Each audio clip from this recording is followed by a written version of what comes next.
Hi, I'm Susanna Bowling, and this is live from the Hotel Edison. Times Square Chronicles presents. Sometimes you get to interview somebody that you've known for so long. When I first came to the city, I worked at a restaurant called Sam's, but I was offered this great job to flyer at GKTS during Thanksgiving for Kathy Russell, who not only was in Perfect Crime, but owned the theater that Perfect Crime was in. She is my hero because she teaches, she directs, she writes, she acts, she runs her husband's pizzeria. I'm talking Kathy Russell. Thank you, Susanna, for that intro. I didn't own the building. I rented the theater. I was Okay. a tenant. I do not write or direct. No talent whatsoever. Yes, you do. No, I general manage and I act, and I like to And run you theaters. teach. I teach, absolutely. And you run a Absolutely. pizzeria. Yes, my beloved husband died 5 years ago, and his name was Patrick, and his pizzeria is Patzeria. So every night when I finish at the theater about 11 o'clock, I go down to Patzeria and make sure that it's running well. There's a big picture of him on the wall there.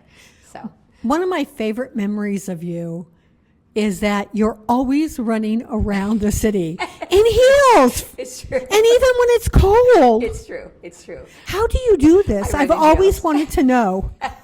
It's an art. I've learned how to do it, but I'm always in a hurry. Yeah, I know. You like zoom by. It's like the Speedy Gonzalez guy. But I'm always in a good mood. I'm always happy to go to the next thing. You are. I love the work that I do.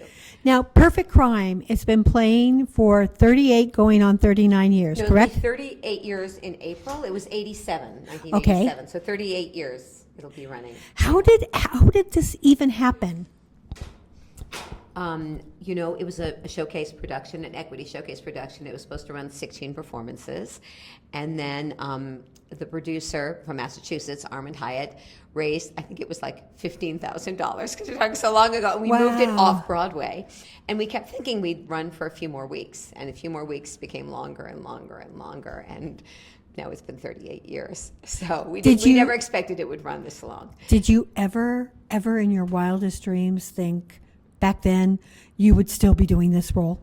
I didn't think the play would still be running. Plays don't run that long. Other than the Fantastics, right? No other show has ever run that long. So, no, I had no idea. Which you had at your theater. Right. The original Fantastics opened at the Sullivan Street Theater, Right. and it closed in 2002 after 42 years. And then a group of producers, Richard Frankel, Tom Vertel, Stephen Baruch, and Mark Roth, produced it at my theater, The Revival. And after about a year and a half, they said, "Here, Kathy, you can have it." So I raised more money with a couple of partners. Right, Pat Addis. Pat Addis and Dan Shaheen, Amy Danis and Mark Johannes, and we raised more money, and it ran for another 11 years. That's amazing. Yeah, I'm really proud of that. How did the theater become your theater? You said you rented, because I Sure. always thought you owned it. Oh, no. We were, when I first met you, we were at 46th and Broadway, where the Right. American Eagle store is, right above the Howard Johnsons. Yes, I remember And that. that building sold in 2005 for $110 million. And I was friends with the owners. So I, of course, had to get the hell out of there because I wanted them to make their money. And so I found raw space 4 blocks up at 50th and Broadway. And the landlords at the time, the Rockefeller Group, said, "Well, if you take 2 floors instead of 1, we'll throw in the sign." And so I said, "Okay, how hard could it be to build one of these theaters?" And I got Snapple to be the official sponsor, and they put a big Snapple sign up. So, yeah, I'm proud. We built out 20,000 square feet, and it cost us $1.5 million, and a lot of it was financed by ticket sales from Perfect Crime. So Oh, I'm really my proud of God. that. Yeah. Now, you're about to do a new theater from what I've just heard. Yes, I am raising between $9 and $10 million to convert a garage on 49th Street into 5 off-Broadway theaters because we need more commercial off-Broadway theaters. I just want to run Absolutely. them. I want people to come in and produce their shows. And I want to provide a real artistic home, a commercial artistic home for off-Broadway, which I think we really need. Commercial off-Broadway is doing really well right now. Yes, because if you asked me last year where were the best shows, I would have said off Broadway. My favorite shows were all off Broadway last year. Well, the interesting thing is if you look at all the plays that won the Pulitzer Prize for drama, in the past 16 years, every single one opened off Broadway. Wow. Isn't that interesting? Very interesting. Yeah. And maybe with more theaters, they can run maybe just a little bit longer. Well, that's the problem. There aren't enough. Even with Perfect Crime, we moved 9 times.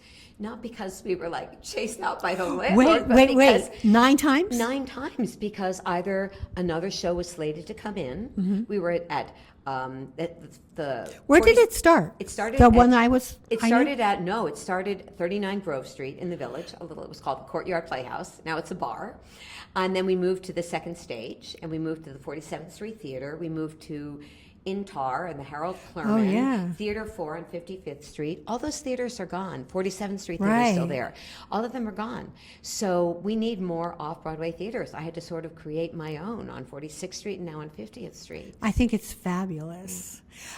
In Perfect Crime, name people that have come in and out of your show that you're so glad to have worked with. Well, the most notorious would probably be Gary Busey, and he came in 2016, and he's quite a character, but he's a brilliant actor, and he probably only got about 40% of the lines correct. Really? Yes, but whatever lines he made up were really appropriate, and it was a joy being on stage with him. But I have to say, my favorite person to be on stage with would be John Schneider. I'm so excited to actually interview him today Yeah, because Yeah. he and Tom Wopat both did musical theater. They did, and we hired John without. I never had met him. He'd been highly recommended by a casting director and a stage manager. So I always laugh and say it was like an arranged marriage. And he came on a Monday. He was word perfect and went on stage on Friday. Whoa. Yes, and I Okay, have that's to tell impressive. You, he is. All I knew was he was in this TV show that I'm ashamed to tell you I never watched. I didn't either. I knew have nothing to tell about him. you. And he is such an incredible actor. He's such a smart actor. He's obviously sexy and funny, and the women scream when he kisses me, right? But he's a really, really wonderful, smart actor, and he's also joyous. It's like a party on stage with him, with all of us. And I'm so grateful for that. In looking at his bio, you finally got him up in Sardi's with a caricature. I That was love not me. that. That was his amazing wife, Oh, Didi Sorvino Schneider. She is a force of nature, I will just say. And it is her doing that he's in Sardi's. I mean, his talent. But she was the one who made it happen. when you look at his bio and his resume, you wonder, how did it take this long? I don't know. He's done lots of interesting things in his life. Yes, he You know, has. so I'm just grateful that he's spending some time, in Perfect Crime. He's certainly changed the lives of everybody who works at the theater. The house managers, the stage managers, the box office people, and of course the entire cast. That's amazing. Yeah.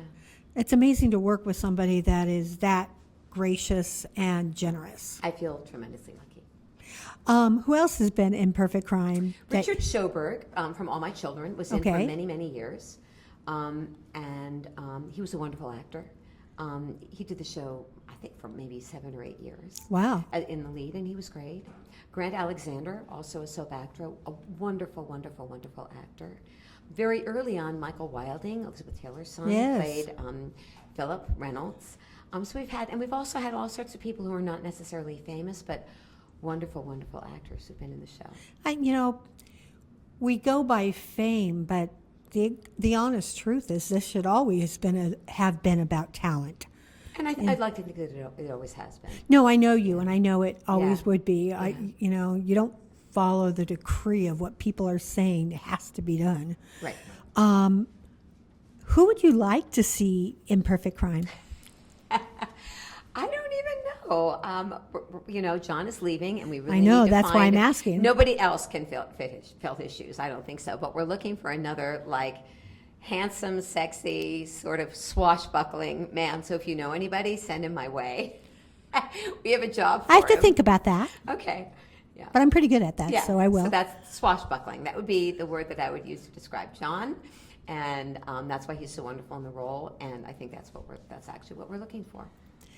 You also teach. I do, yes. What do you teach? Well, I teach acting at NYU. I teach acting at the theater. I also teach English literature and expository writing at 8 o'clock in the morning. Oh, To City University That is students, my which I love. That is my hell. No. No, 8 o'clock in the morning. I'm not a morning So person. I don't think I ever would have taken a class at 8 o'clock in the morning, but I love teaching at 8 o'clock in the morning. I'm really cheerful, and I learned so much from my students. City University is a really amazing, amazing institution. It's somewhat affordable. Many of my students are the first person in their family to graduate, to go to college. Oh, nice. And they bring such an amazing sort of blue-collar work ethic to the work that they do, and then I get to open them to literature and to theater, and it's a blessing. They have taught me a lot. I say at the first day of class, tell me what music you listen to when I grade your papers. I'll listen to that music, so I'm now an expert on Young Thug and SZA. People I never would have listened to, so I learn a lot from my students. No, but that's really smart because you're tapping into what their essence is. Yes, I know a lot about rap right now, more than I probably ever thought I would ever learn. No, that's John really Waters amazing. calls young people his youth spies, and that's what youth spies. So my students are my youth spies. So What haven't I asked you that you would like our audiences to know about you? I think I'm an example that if you work hard at life and you get joy out of the work that you do, you will hopefully stay healthy and you'll be able to achieve your dreams. You definitely have achieved not only your own, but a lot of other people's. I hope so, but I'm always No, grateful. Every I know morning when that. I wake up in the morning, I'm grateful to walk into class. I'm grateful to walk into the theater. I'm grateful that I've been able to do this show for so long, that I've met such amazing people along the way. It's really important to express gratitude. I'm grateful that I had an amazing marriage to somebody I loved so much, and now I get to sell his pizza. So gratitude, I think, is really important. No, I'm a firm believer in that. I think we have forgotten how to be grateful. It's how I start every morning, with some prayer and some gratitude. Yeah. Is there another play or role that you'd like to take on? I haven't even really thought about it. I'd have to Never? think about that.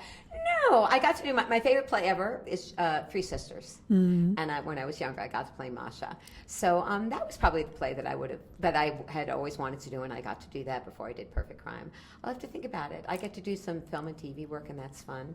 It's fun to play like a victim because I play a really strong, overbearing woman, and so it's sort of fun to do the opposite. So I'm Of always looking course. at roles like that and see what I can do so I can sort of tap into a different part of myself. Have you ever thought of turning Perfect Crime into a film? There's a screenplay. Warren Manzi, who wrote it, has written a screenplay, and there's been some interest into turning it into a film. And it would be a great role for like an older actress with her own film company. Whereas Ellen Barkin should play Wait, Margaret, right? Should play Margaret in Perfect Crime. She'd be great. Wait, you wouldn't want to do it? Oh no, it has to be a movie star, absolutely. And there are plenty of movie stars who'd be great. Yeah, That is generous. yeah. No, because you played the role. Honey, I played Margaret for so long. I'm happy to let somebody else do it in a film. Absolutely, especially if it would make money for the producer and the playwright. Yeah. And what haven't I asked you that you would like our audiences to know about you? I'm grateful to be here. I'm grateful to know you. You are an institution in New York. Oh, You thank really are you. very, very inspiring. I should tell your audience that you were very generous, and one of my students who wanted to become a journalist, you spent a lot of time letting him interview you, and he was so inspired. Oh, good. Yeah, so thank you. You're a very inspiring person. Thank you. That's one of the nicest things anyone could say to me. It's the truth. Yeah, you don't always see it though when you're going through it. Right, and you should know that. You should know that. Thank You've you. touched a lot of people's lives. So I'm- thank you. I'm glad. Your student, I saw him at the Sardi's, and he came over to thank me, and I was, aw. Good. I was very grateful. I agreed, gratitude.